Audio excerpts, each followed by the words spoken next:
ဒီနေ့ကတိုင်းသားပေါင်းစုံချစ်ကြည်ရေးပေါ့နော်ကရင်တာလပေါ့ရယ်ကရားအာလူတောင်းရယ်ရခိုင်တနတ်တုတ်ရယ်ပြီးကချင်ကြက်ကချင်ကျဲ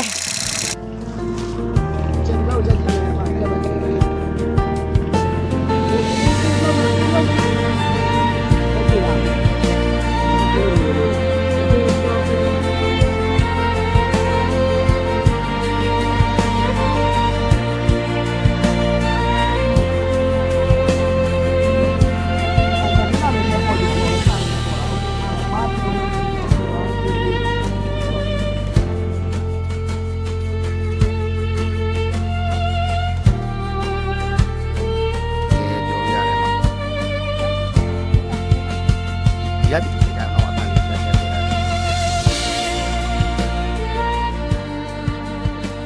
ဲအခုပတ်ဆက်ရှင်းပါပြီဒါလေးလက်ဆောင်ရပါတယ်ဖောင်ကတော့3000ပေးရတယ်ဟိုဘက်ကနေက2000ပေါ့နော်ဒီမှာ1000ခွဲရတဲ့ဒီနေ့ဖြည့်လေးပေါ့နော်ဖောင်ကတော့ကြီးနေကြီးနေဆိုတော့3000တောင်းပါတယ်3000နဲ့2000နဲ့5000ဆယ်ယောက်ပေးစီရတဲ့3000ကလေဆယ်ယောက်ကြီးပေးစီရဟိုက9ယောက်နော်အဲ့ဆို3000လုံးတော့3000လုံးပြီးပြီပဲဟိုဘက်က4000ဟော4000နော်အပူဝေးလို့လားပိုဝေးလို့လည်းပိုတယ်နဲ့အပြားပြန်နိုင်ယူရဲ့အပေါ်မှာတက်ပေါ်နိုင်ယူရဲ့ပြောတယ်အဲ့လိုတော့တနားရီခွဲတနားရီအချက်ရအဲ့လိုလမ်းမှာတနားရီနိုင်ဝဲဟိုမှာနိုင်ယူရဲ့ခုထဲမှာနိုင်ဝဲတနားရီဟုတ်တယ်ဒါကတော့အဲ့လောက်မကြတော့လေရကြတော့အသွားပြန်နိုင်ယူရဲ့ပဲဒီခေါ်ကြတော့အသွားပြန်နေ့40ထိုင်ကြ50အဲ့လောက်ကြတယ်အဲ့လိုဟောနေတယ်အဲ့ဆိုကြာဝိုင်းပို့တောင်းတာပေါ့ဟုတ်ကဲ့လို့ဒီအခုကြတော့သူကဖောင်ကပုံမှန်စီက3000ပေါ့အရန်ကြာဝိုင်းရောအရန်ကြာဝိုင်းတော့နည်းနည်းပို့တောင်းတာပေါ့ဟုတ်ကဲ့ပေါ့ဟိုလေးစလေးရေးထားတယ်ရေးထားပါလေဟုတ်ကဲ့ပါ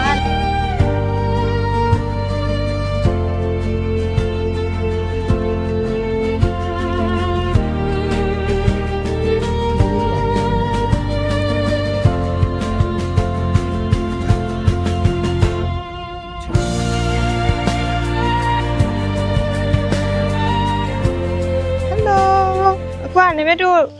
နေ့လည်စာစားဖို့ရောက်ပါပြီဒီနေ့နေ့လည်စာတော့နေမတို့ကဖအန် hike out သွားမယ်စားမယ်ပေါ့နော်အဲ့တော့ဒါလေးကအဓိကကတော့ဒီဆိုင်ရဲ့ attraction ကတော့ဇွဲကပင်တောင်နဲ့ကက်ရက်ပေါ့နော်တောင်ကြီးလေးမှာမို့လို့ပို့ပြီးတော့ attraction ရှိပါတယ် okay တက်ကြမနော်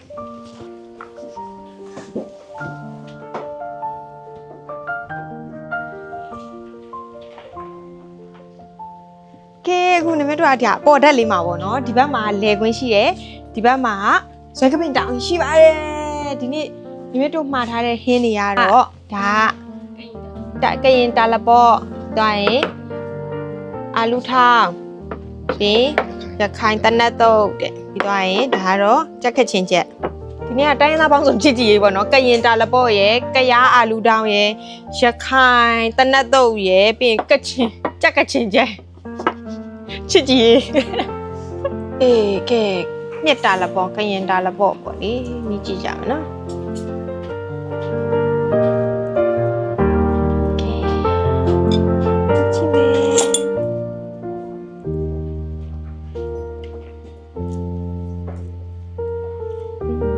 ဆိုပါမနိုင်ပြောရင်မြက်ကမတို့အိမ်မှာတာလပေါ့ချက်တာအရန်ကျွမ်းတဲ့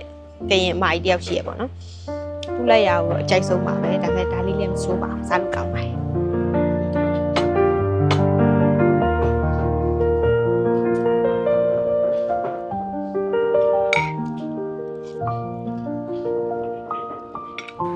ကဲစားပြီးပါပြီအဲ့တော့နည်းတို့ကအခု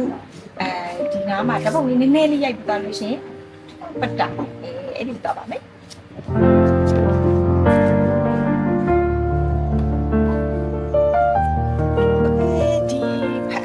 out ရဲ့ photographic point လေးပေါ့နော် Instagram point လေးကတော့ဒန်းလေးဖြစ်ပါတယ်ကဲ okay အဲ့ဒန်းလေးမှာပါပြီးတော့ဓာတ်ပုံရကြမယ်မိုးနည်းနည်းများတော့လေနည်းနည်းလာခက်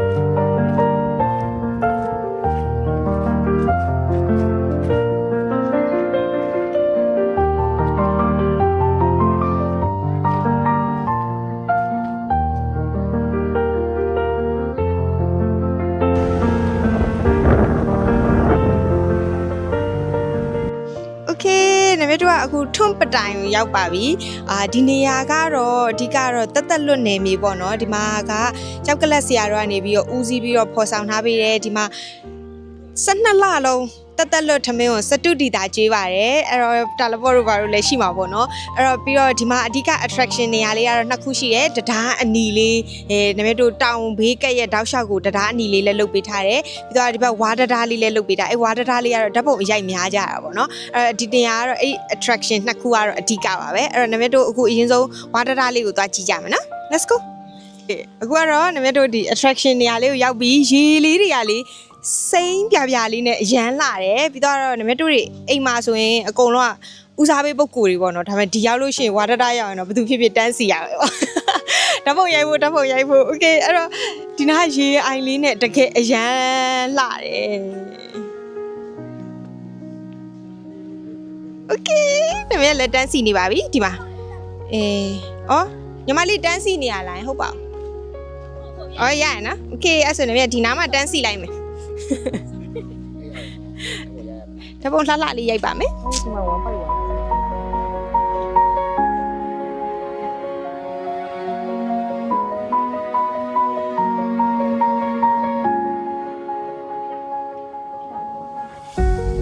โอเคကိုလည်းရောက်ပါပြီအဲ့တော့သွားရိုက်ပါမယ်တရားလေးနဲ့နည်းနည်းလေးတော့လှုပ်စီပေါ့နော်โอเคရောက်ပါပြီ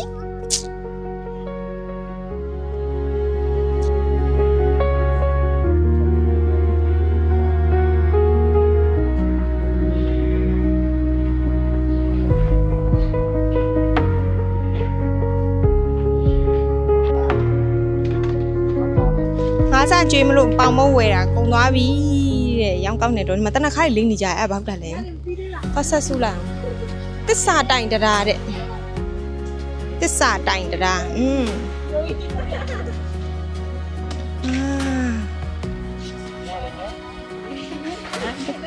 ဟာအကြီးပဲကြောက်ပြင်ပြမလို့ကြောက်ပြင်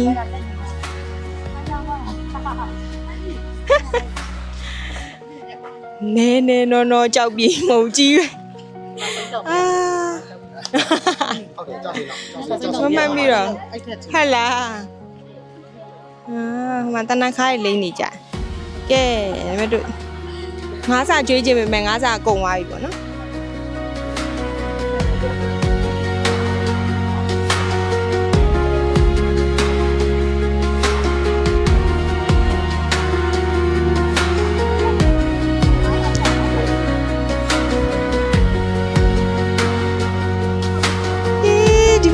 ချက်ကတော့ရေလေးကအဲ့လိုလေးကြည်ရှင်းနေအောင်မအောက်မှာငါးလေးတွေအကုန်လုံးသေချာမြင်နေရတယ်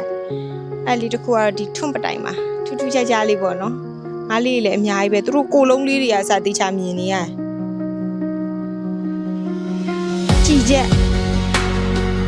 အားကြရဟိုအပေါ်လင်းပြန်နေတော့တိတ်မမြင်ရအောင်တိတ်ရွဲမြင်နေရ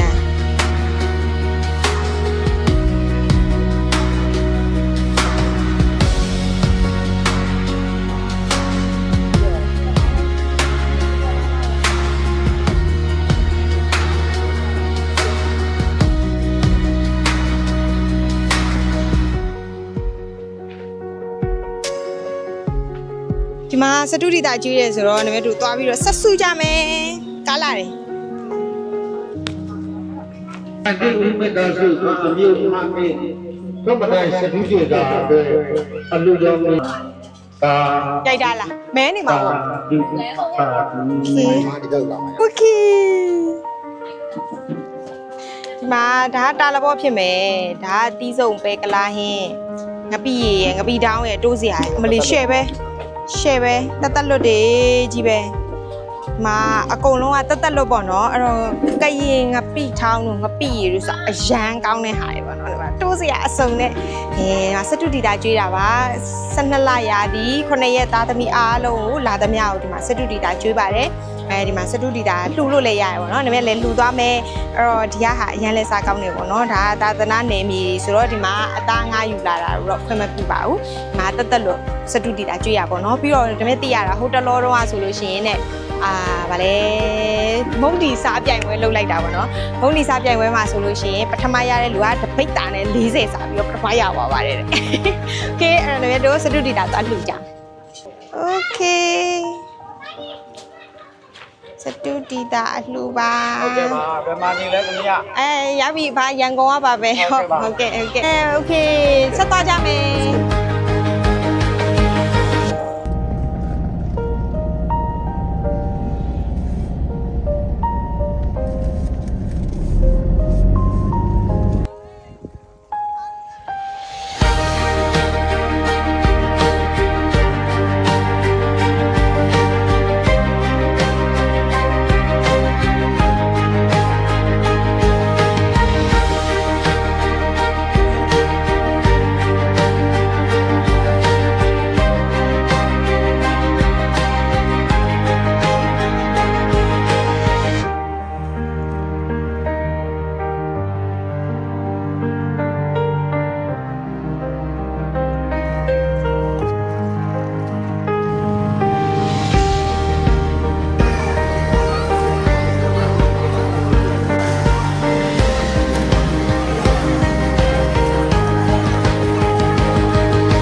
ဒီနေ့တပည့်တို့ကတော့ရှောက်ရွယ်လို့ပြီးသွားပါပြီတပည့်တို့လေတာ4နေရာပေါ့နော်ဒီနေ့စားတဲ့နေရာဆိုရင်9နေရာမျိုးစုံတပည့်တို့သွားတာကစပားကူပြီးတော့အလုံးပေါ်အင်းပြီးတော့ထွန်းပတိုင်းပြီးတော့တပည့်တို့တောင်ကြားပေါ့နော်တောင်ကြားမှာလည်းတပုံးဖလားလေးရိုက်ခဲ့ပါတယ်အဲ့တော့အရင်လည်းပြောတယ်ပြီးတော့ဒီနေ့တပုံးဖလားလေးလည်းအများကြီးရိုက်တယ်ဒီနေ့တပည့်တို့လိုက်ပို့ပေးတယ်တပုံးလေးလည်းရိုက်ပြီးတာတော့ဆရာလုံးမှာအဲ့တော့ဖအန်ရောက်လို့ရှိရင်ဆရာလုံးနဲ့ဆက်သွယ်ပါ TikTok မှာရှိပါတယ်နောက်မှာဆရာလုံး